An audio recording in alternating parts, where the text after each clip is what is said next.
All right, welcome to my FX Buddies, the podcast. And I say podcast because there's video content, there's a transcript, there's uh, a blog. Yes, a blog. And you might want to go.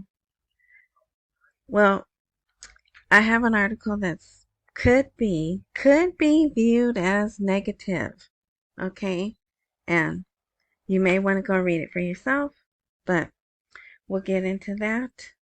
First, I have to say, you can find the blog at myfxbuddies.blogspot.com, or you could try myfxbuddies.com, but you have to use HTTPS as in Sam in front of it. Spotify.com, I believe, has video and audio content. RSS.com has the transcript in case you can't understand me, and it's pretty good. Rumble has the video. That's where the video is hosted that you see on the blog. But it's best to go to the blog because the blog has everything all in one place. All right.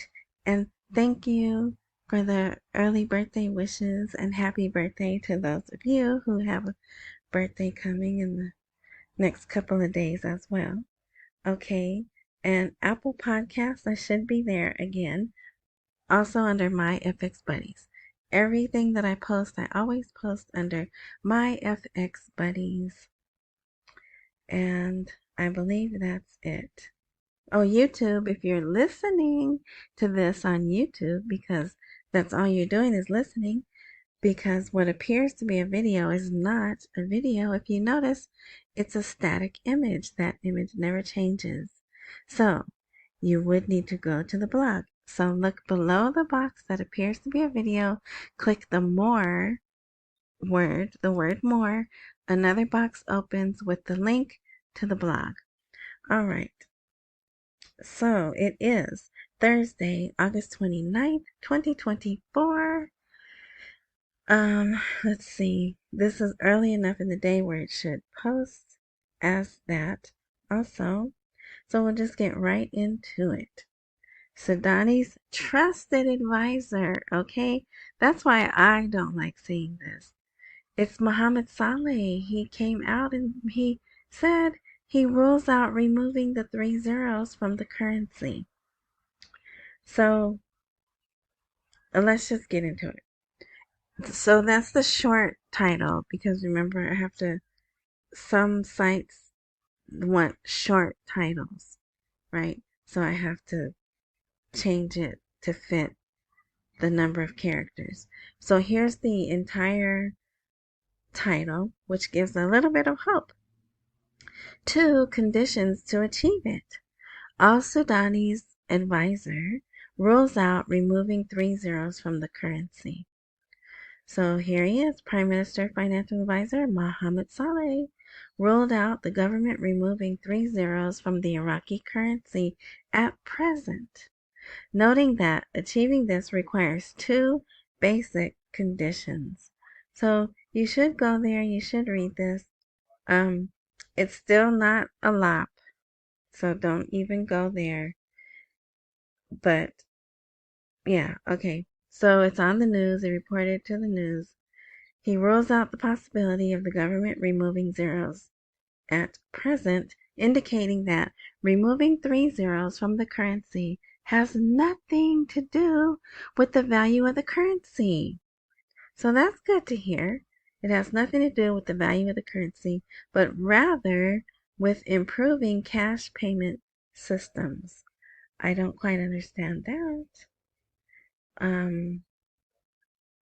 How does getting rid of the zeros help cash payment? Okay, not the electronic payment system, cash payment systems. All right. So the 3 zeros added price and monetary inflation to the currency starting with the Iran-Iraq War and passing through the time, that's funny, of the economic blockade, the 90s of the last century, and the conflicts generated inflation in the value of the currency. So that's why we gave them the 3-0 notes. We took their money down to a value of nothing, told them to stop using their old notes, and issued the notes that we currently are familiar with now. Well, the notes we have are different because they have security features that the first batch did not, right? But, same 25K note, okay? Saleh pointed out the importance of reducing the calculations that have reached trillions in recent years, like the budget, right? The budgets come out in trillions of dinars. And we always say, if they change the rate, then instead of being in trillions, they would be in billions, right? So I can see where he's saying that. Reducing the calculations that have reached trillions in recent years, and this has become a timing matter. The process of raising 3 zeros does not only mean the value of the currency, but also the calculations and statistics, and in order for the method of managing it to be easy. So what are the two? There's more, but we're going to skip that. He says we worked on, oh wait, where did it go? Well, we worked on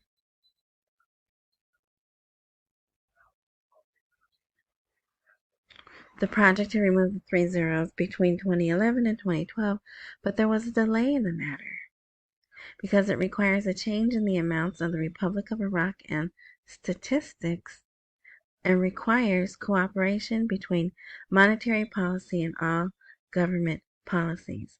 And see, we're there, right? We're there right now. And I'll show you evidence of that in this blog today. But let's see, fixed, the value is fixed and not effective. Where is it? Well, I was trying not to ruin it for you, but I'm gonna have to find it. Why isn't this working? Here we go. Stability. There. He believed that removing 3 zeros from the currency globally requires two conditions: political stability and economic stability. When these two factors are available, countries resort to removing zeros from their currency, adding that the value is fixed and not affected, rather it is a relative change. So he's saying they need political stability and economic stability. One could argue they have economic stability. The rate's been 13.10 for going on is it 3 years now? I think it's going on 3 years, right? So you could say that was stable. I know they have the parallel market, but they keep assuring us that's a very small part of the economy, right? Political stability, they're getting there. Sudani has been, I think it's coming up on 2 years for him. The people like him, the politicians like him.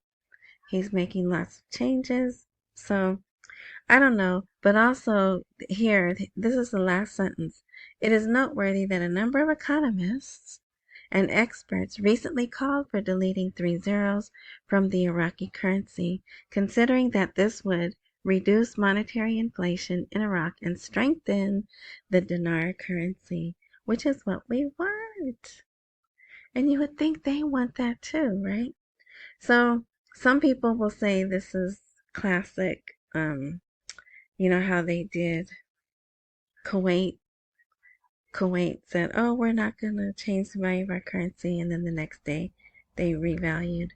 And don't bother me about that word.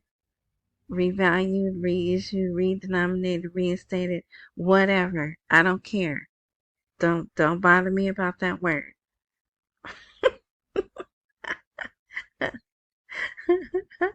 Okay.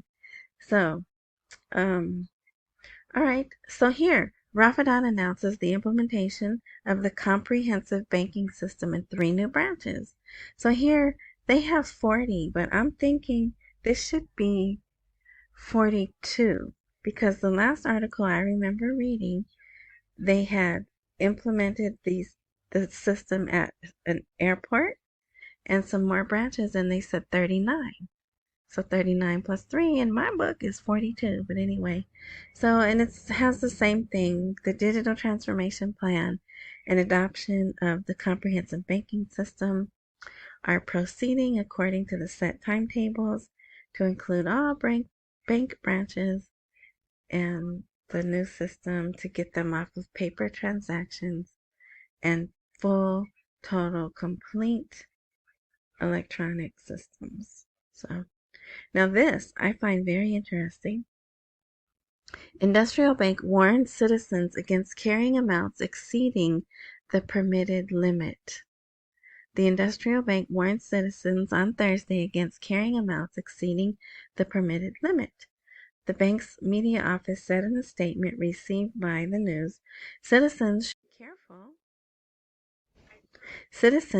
should be careful not to carry amounts exceeding the permitted level. It doesn't say what that level is, indicating that they can use official methods to transfer large sums of money. So with my dinar goggles on, I'd like to believe they're bringing in 30 notes. And they're bringing in such amounts that it's higher than what they're supposedly permitted to have. Like I said, that's with my dinar goggles on. But anyway, so then they just repeat it one more time. Citizens should avoid carrying cash to avoid legal accountability in the event that the permitted limits for bringing in and taking out money to and from Iraq are exceeded. And yeah, I know it says in and out of the country, but I don't know. That I've never seen an article like that before. So that is interesting to me. So here, Minister Sammy, she's talking to the World Bank. So she's definitely not here. But I think she's doing some much needed work, right? She's talking to the World Bank, discussing supporting the economic and financial reform program. So yeah, it is important they work on reforming the banks. So the meeting emphasized the continuation of bilateral coordination to enhance sustainable development. In addition to discussing the bank's support for the government program regarding economic reform in Iraq. So remember, they're trying to merge the 2 largest state banks. And yeah, so all of that is in line with the government program, which is Sudani's program, right?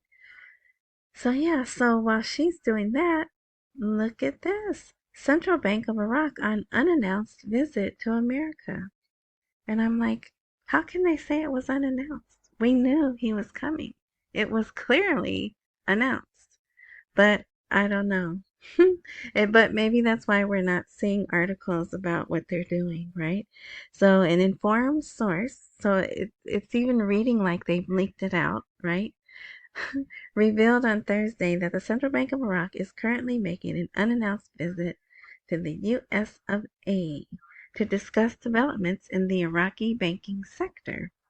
The source told the news that a delegation from the CBI, headed by the governor, Ali Alak, and a number of general managers, have been visiting the United States of America since the 26th of this month to discuss developments in the banking sector and the restrictions on the use of the dollar imposed on a large number of private banks. So it's not really telling us anything we don't know. But here they are talking about the Jordan banks, the Jordanian banks, they're the ones benefiting by these restrictions being on these banks. They mentioned that.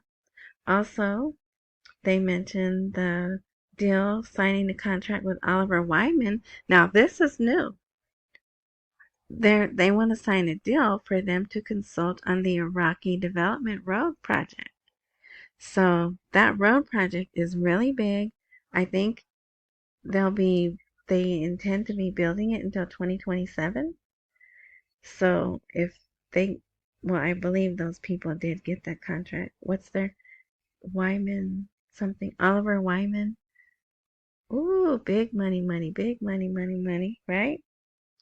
To conduct a study on reforming the Iraqi banking sector in order for it to be approved by the central bank in the coming period.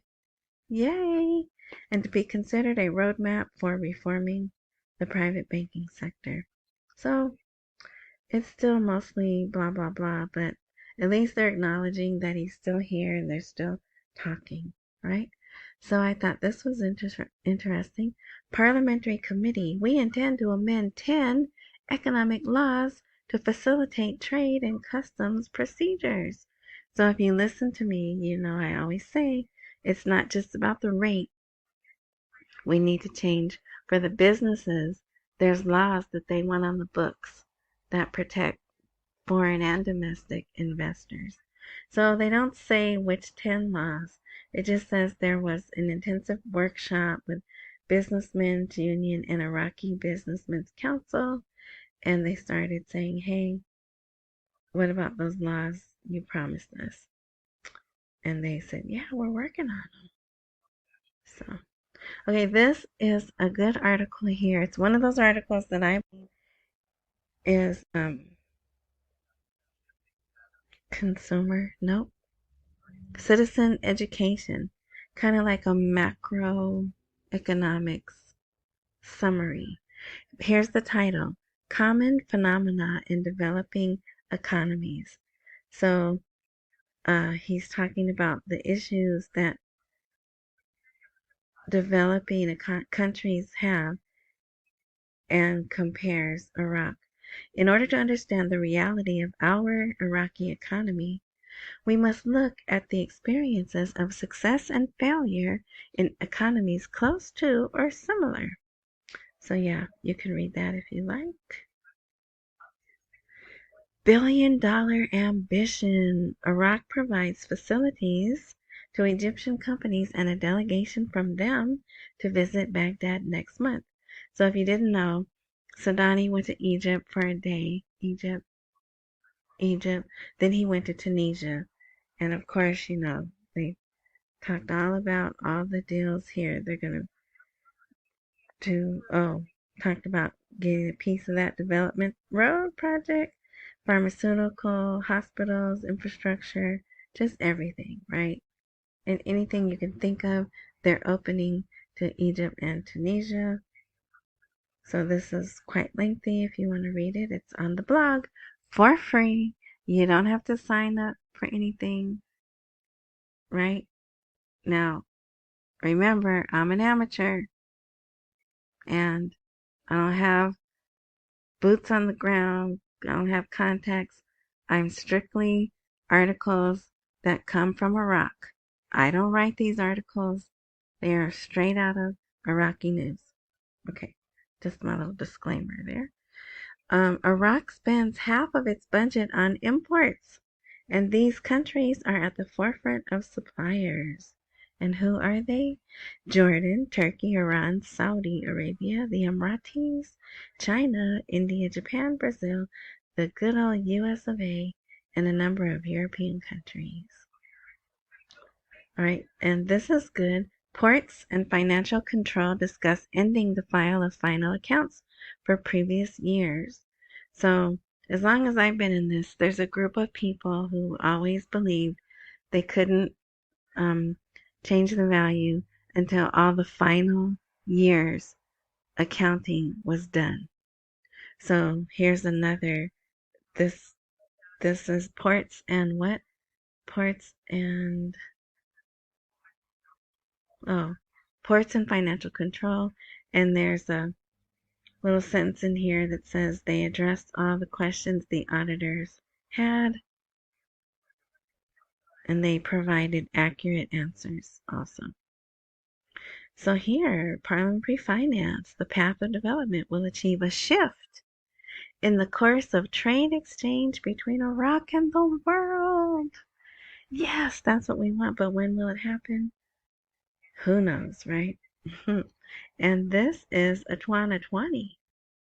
He's a parliamentary finance committee, and they've actually been talking about this on the TV for 2 days.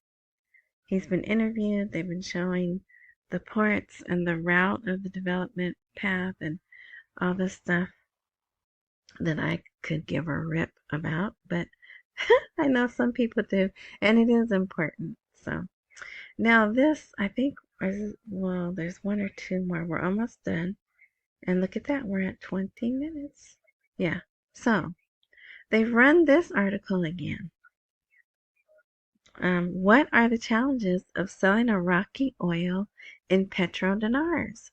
And will the dollar falter? So if you missed it the first time they ran it, you can catch it this time. But it looks like they have taken, because when they first ran this, there were a couple of different versions by different people, and it looks like they've put it all in one long article. But at least it has headings. So like this says, caution, caution. But here, Iraq's oil and gas sector is the country's lifeblood, contributing more than 95% of GDP. So, the caution, caution, is one headline. Caution, caution, saying it's really not safe to just rely on one sector or whatever. But what can they do? They're in a sea of oil, among other things, right? But the oil is the easiest thing to get to. That's what everyone wants, right? But because it's down, if it goes below 70, which it was actually, wasn't it at 70 or was it 79? No, I think it was 79. I'm going to check over here right quick. Okay. But they're more comfortable, yeah. So right now it's at 79.98. Well, Brent crude anyway. Is that $79.98 per barrel? So as long as price remains at 70 or higher, they're good. Where is the series of losses going? So they're admitting they're losing money. So like, where is that going? All right. So yeah, so you should read that if you care to. Like I said, it is long. Here's another heading. I think this is the last heading. A new collapse. Oil prices fell about 2% today. That's what it says there. All right. So here's the last. It's been pretty quiet, right, as far as retaliations against us and our bases in the various places that we have them, right? So that's good. Hallelujah for that. But guess who's coming to dinner September 10th through the 20th? The Iranian ambassador said the new president will visit Baghdad. That will take place. Now, I don't know if he's going to be there 10 days. That seems like an awful long time, right? In my opinion. Or awfully long time, whatever. Or could it be that's the range? Somewhere between September 10th and 20th is when his visit will take place. Who knows? But it also says he'll have a high-level delegation with him, and they will also be going to Kurdistan. Supposedly, they'll sign a number of memorandums of understanding also that the guy who died in the helicopter crash, Raisi, he was set to sign them. So, all right. So there's a lot going on in the world. But this is strictly about the Iraqi dinar, right? So I hope this was helpful. There's nothing new about the budget schedules. I think I told you they had 2 more gazettes. Yeah, I think I did. But in case I didn't, they had 2 more gazettes, but neither of them had anything that we like or that we watch in them. But it goes to show they can print a gazette anytime they want, even special editions if need be. Oh, here come the trash trucks, so I'm gonna hurry up. Thank you for watching. Remember to accumulate while we wait for the rate to appreciate. Don't miss any meals and pay all your bills. If there's a join, I can't think because now I'm in a panic because I'm trying to hurry. Join, follow, whatever, subscribe button wherever you're enjoying this content. Take whatever action is necessary to activate that because I don't update regularly. So if you do that and technology works like it's supposed to, when I do update, you'll be notified. All right. Thank you for listening. Enjoy the rest of your morning, night, noon, whatever time frame you're enjoying this content. And until next time.